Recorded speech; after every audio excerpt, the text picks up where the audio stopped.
बिहार की 2 विधानसभा सीटों पर उपचुनाव हो रहे हैं। कहने के लिए तो उपचुनाव है, लेकिन तैयारियां एक आम चुनाव से भी अधिक हो रही है।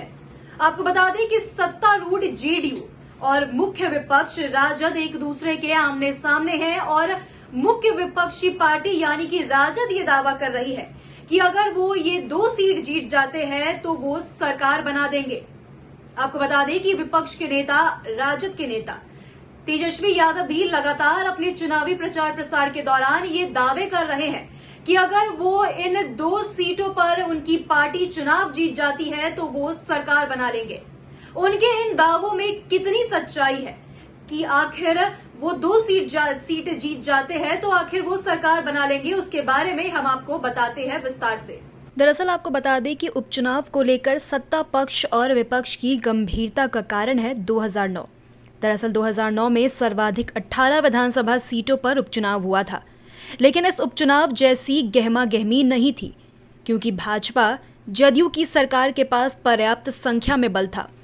मुख्य विपक्षी दल राजद के विधायकों की संख्या 2 दर्जन से भी कम थी। उस उपचुनाव में राजद सभी सीटें अगर जीत भी लेता, फिर भी सरकार बनाने का ख्वाब नहीं देख पाता। मगर इस समय हो रहे उपचुनाव में दोनों ही सीटों की हार जीत का महत्व है। अगर परिणाम राजद के पक्ष में आ जाता है तो 243 सदस्यीय विधानसभा में विपक्ष की ताकत 117 विधायकों की हो जाएगी। उधर सत्तारूढ़ गठबंधन को 126 विधायकों का साथ रह जाएगा।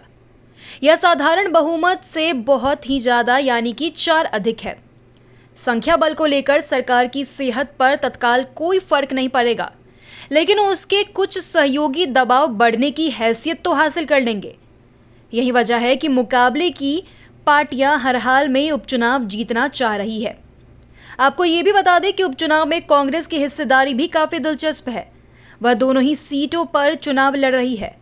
कुशेश्वर स्थान को वह परंपरागत सीट मानती है, क्योंकि पूर्ववती सिंधिया में उनकी जीत होती थी। कांग्रेस सरकार बनाने के इरादे से नहीं, बल्कि अस्तित्व बचाने के इरादे से वह गंभीरता से लड़ रही है।